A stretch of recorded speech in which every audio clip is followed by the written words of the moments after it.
तमाम विषयों पर यहाँ चर्चा होगी। इसी के चलते हुए चूंकि इतनी बड़ी मात्रा में विदेशी डेलीगेशन देश में आ रहे हैं, तो ये ज्यादा जरूरी होता है कि दिल्ली जब बंद होगा तो क्या क्या होगा और ये सब लोग कहां पर आकर के रुकने वाले हैं। तो जैसा जानकारी निकल कर आ रही है, G20 सम्मेलन की, वो है 8 से 10 सितंबर के बीच में दिल्ली में लॉकडाउन जैसे नियम लागू हो जाएंगे, जिसके चलते हुए स्कूल, कॉलेजेस, निजी और सरकारी दफ्तर पूरी तरह बंद रहेंगे। सड़कों पर भी कई तरह के प्रतिबंध लगाए जाएंगे। मेट्रो के कुछ स्टेशन भी बंद रहेंगे। बसों के रूट में कुछ बदलाव किए जाएंगे। सरकार ने साफ कहा है कि नई दिल्ली के इलाके में केवल मेडिकल इमरजेंसी और अन्य आवश्यक सेवा जैसे जुड़े वाहनों की ही आवाजाही होगी और प्रतिबंध का यह आदेश 7 सितंबर की मध्य रात्रि से ही लागू हो जाएगा। G20 सम्मेलन का आयोजन कहां किया जाएगा, तो इस बारे में भी हम आपको कुछ तस्वीरें दिखाएंगे।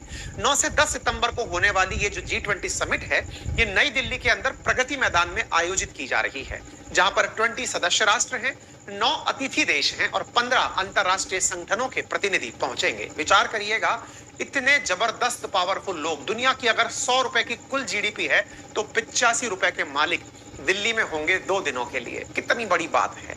और वो बड़ी बात करने के लिए लोग कहां आएंगे, तो कुछ तस्वीरें देखिए देश के अंदर प्रगति मैदान की। ये है वो प्रगति मैदान जहां पर आकर के हमारे यहां पर ये सारे राष्ट्राध्यक्ष 2 दिनों तक बैठकर बैठक में शुमार करेंगे। कुछ तस्वीरें हैं जिसके माध्यम से आप इस जगह को एनालाइज कर सकते हैं, सोच सकते हैं कि ये कैसा भव्य और विहंगम दृश्य है, ये कैसा कॉन्फ्रेंस रूम है जहां पर G20 की इतनी खास बैठक होने जा रही है। बोर्ड रूम किस तरह का दिखाई देगा, किस तरह से यहाँ पर विभिन्न कक्षों का व्यू होगा। ये प्रगति मैदान के अंदर बना हुआ वो कॉन्फ्रेंस रूम है जहां पर इतनी बड़ी मात्रा में समिट का आयोजन किया जाएगा। बड़े बड़े राष्ट्राध्यक्ष, बड़े बड़े अपने स्पीकर्स यहाँ पर भाषण देंगे। अपने लेवल पर जब फॉरेन डेलीगेशन जब आपस में बातचीत करेंगे तो वहां का नजारा कैसा होगा। अंदर के ये सारे दृश्य आपको देखने चाहिए। आपके अंदर ये गौरव का भाव उत्पन्न होना चाहिए कि देश में इतना बड़ा इवेंट होने जा रहा है, तो उस बड़े इवेंट के लिए किस तरह का अरेंजमेंट हमारे यहाँ पर किया गया है। अच्छा, इसे सुनकर के मन में एक सर्फ एक्सेल का विज्ञापन याद आता है।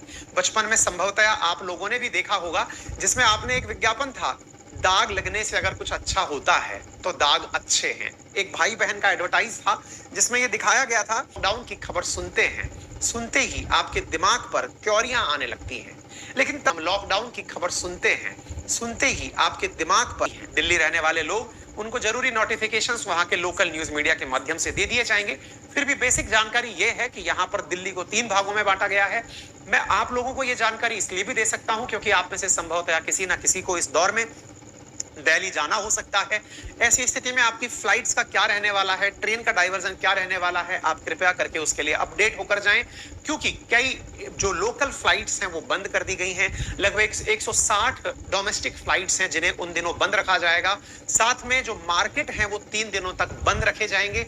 ऐसी स्थिति में यदि आपने सितंबर में दिल्ली जाना प्लान किया हुआ है तो आप उसे अभी से ही किसी और तिथि पर शिफ्ट कर लें। साथ में इतना ही नहीं, यदि आपको बहुत ज्यादा जरूरी है, मेडिकल इमरजेंसी है, तो आपके लिए दिल्ली जाना सुगम रहेगा। यदि आप दिल्ली के ही रहने वाले हैं तो आपको पासेस और आपके आईडी कार्ड जारी किए जाएंगे, या आपके आईडी कार्ड को ही सिक्योरिटी ऑफिसर्स चेक करके आपको आने जाने की सुविधा देंगे।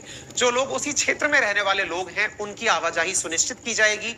जो जरूरी सेवाएं हैं, जैसे चाहे दूध की सेवा हो, सब्जी की सेवा हो, मेडिकल इमरजेंसी हो, वो पूरी तरह से चालू रहेंगी ताकि दिल्ली के अंदर रहने वाले लोगों को किसी प्रकार की कोई भी दिक्कत का सामना ना करने पड़े।